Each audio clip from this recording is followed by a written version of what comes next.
Hello everyone, कैसे हैं आप लोग। लगातार हम आपके लिए अपने चैनल पर नए नए वीडियो जोड़ते रहते हैं। इसी क्रम में आज हम लोगों ने क्या किया है, क्लास 10 के लिए केमिस्ट्री के लिए, और वो भी चैप्टर आपका है अम्ल, भस्म और लवण। इस चैप्टर से एक टॉपिक को उठाया है और इसमें इससे पहले आप लोगों ने पढ़ा था खाने के सोडे का कैसा निर्माण करेंगे, और इसी क्रम में आज हम लोग धोने के सोडा के निर्माण के बारे में जानेंगे। यानी सोडियम कार्बोनेट को हम लोग कैसे बनाते हैं इसके बारे में जानेंगे। धोने के सोडा का रासायनिक नाम हो गया आपका क्या, Na2CO3 टेन हाइड्रेट इसे पढ़ते हैं, है ना। और बनाने की विधि जो है बिल्कुल वैसे ही है जैसे हम लोग खाने के सोडा को बनाते थे। यानी यहाँ पर भी हम लोग क्या किस विधि का प्रयोग करेंगे, तो आपका जो है साल्वे विधि, अमोनिया सोडा विधि का प्रयोग करेंगे। ठीक है, तो हम लोगों ने देखा था अमोनिया सोडा विधि में क्या है कि सबसे पहले हमें ब्राइन तैयार करना होता है। ब्राइन तैयार करने की प्रक्रिया क्या है, तो हम लोग सबसे पहले सोडियम क्लोराइड का जलीय विलयन बनाएंगे। उस सोडियम क्लोराइड के जलीय विलयन में अमोनिया गैस को प्रवाहित करेंगे, ठीक है, और फिर इसमें CO2 गैस को प्रवाहित कर देते हैं। तब जाकर के हमें सोडियम बाइकार्बोनेट की प्राप्ति होती है। क्या बनता है, सोडियम बाइकार्बोनेट। अब इसके समीकरण को देखें तो सोडियम क्लोराइड है NaCl है, उसका जलीय विलयन प्लस H2O, उसमें कार्बन डाइऑक्साइड गैस को प्रभावित किया प्लस CO2, और उसमें अमोनिया गैस को प्रवाहित किया NH3, है ना। और तब जाकर के हमें अमोनियम क्लोराइड और सोडियम हाइड्रोजन कार्बोनेट, है ना, या सोडियम बाइकार्बोनेट की प्राप्ति होती है।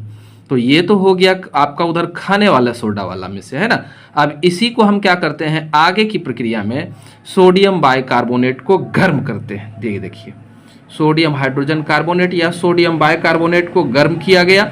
गर्म करने के बाद हमें सोडियम कार्बोनेट की प्राप्ति होती है। CO2 गैस और जलवाष्प जो है मुक्त होता है। तो ये सोडियम कार्बोनेट जो हमें प्राप्त हुआ है इसका हम लोग क्या करेंगे, रवाकरण करेंगे। तो रवाकरण करने के बाद जो है यानी कि इसमें जल का एडिशन होगा तो ये Na2CO3 टेन हाइड्रेट में बदल जाएगा। ये हमारा धोने का सोडा तैयार हो गया, है ना। अब इसके गुण को देखें कि क्या क्या गुण है सोडियम कार्बोनेट का। तो पहला गुण में आप लोगों ने लिखा है सोडियम कार्बोनेट का जलीय विलयन जो है वो कैसा है, क्षारीय।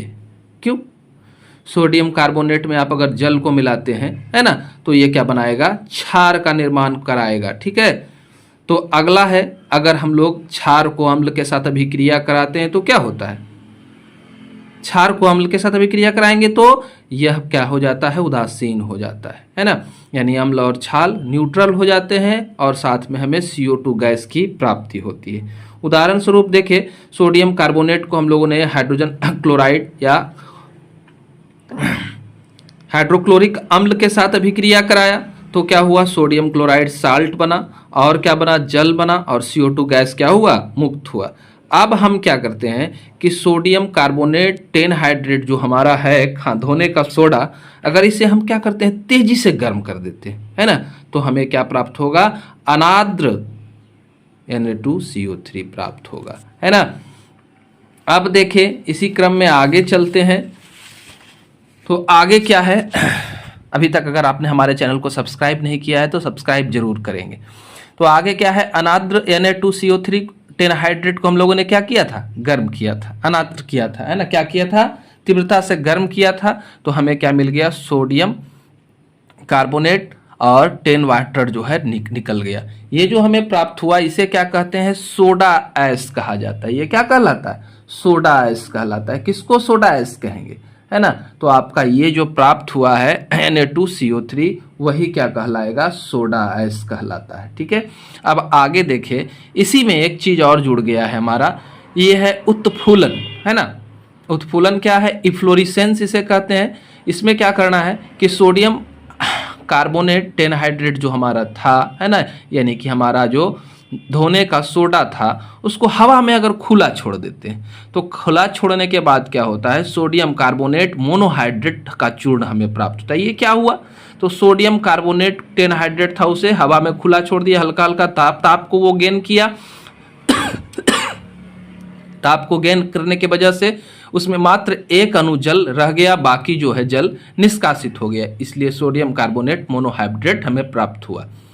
अब क्या करते हैं, सोडियम कार्बोनेट के विलयन में हम लोग क्या करते हैं कि कार्बन डाइऑक्साइड गैस को डाल दें, तो क्या होगा, सोडियम कार्बोनेट प्लस H2O तो था ही, उसमें कार्बन डाइऑक्साइड गैस को डाल दिया तो हमें क्या मिला, सोडियम बाइकार्बोनेट, खाने का सोडा प्राप्त हो गया। यानी कि सोडियम हाइड्रोजन कार्बोनेट में प्राप्त हुआ, सोडियम हाइड्रोजन कार्बोनेट को ही हम लोग क्या कहते हैं, खाने का सोडा प्राप्त करते हैं। यानी कि बस उसमें करना हमें क्या है, CO2 गैस को डालना है, तो सोडियम कार्बोनेट का जलीय विलयन जो है बदल जाएगा खाने के सोडे में।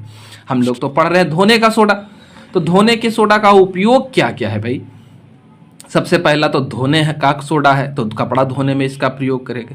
प्रयोगशाला में रिएजेंट के रूप में प्रयोग होता है, बहुत सारी अभिक्रियाओं को संपन्न कराने के लिए हम इसका क्या करते हैं, उपयोग करते हैं। कांच बनाना है, कागज बनाना है, साबुन बनाना है, ये सब में हम इसे का प्रयोग करते हैं। साथ में अगर हमारा कोई खारा जल है तो उसके अस्थाई खारापन को दूर करने के लिए भी होता है। खारापन क्यों होता है जल का, इसलिए क्योंकि उसके अंदर जो है क्या पाया जा रहा है, तो उसके अंदर कैल्शियम और मैग्नीशियम का आयन पाया जा रहा है, जो उसे खारापन प्रदान कर रहा है। जैसे ही हम लोग जल के में क्या डालते हैं, सोडियम कार्बोनेट को डालते हैं, तो क्या होता है, इसको देखिए नीचे लास्ट वाला इक्वेशन को आप देखें, तो जैसे ही डालते हैं तो इसका विस्थापन अभिक्रिया संपन्न होती है और Na जो है सोडियम जो है वो विस्थापित हो जाता है, उसका स्थान कैल्शियम ले लेता है, कैल्शियम कार्बोनेट बन जाएगा जिम नीचे बॉटम में, और मैग्नीशियम जो है सोडियम को डिस्प्लेस करेगा, मैग्नीशियम कार्बोनेट बन जाएगा। इस तरह से हमारा प्रक्रिया संपन्न हुआ।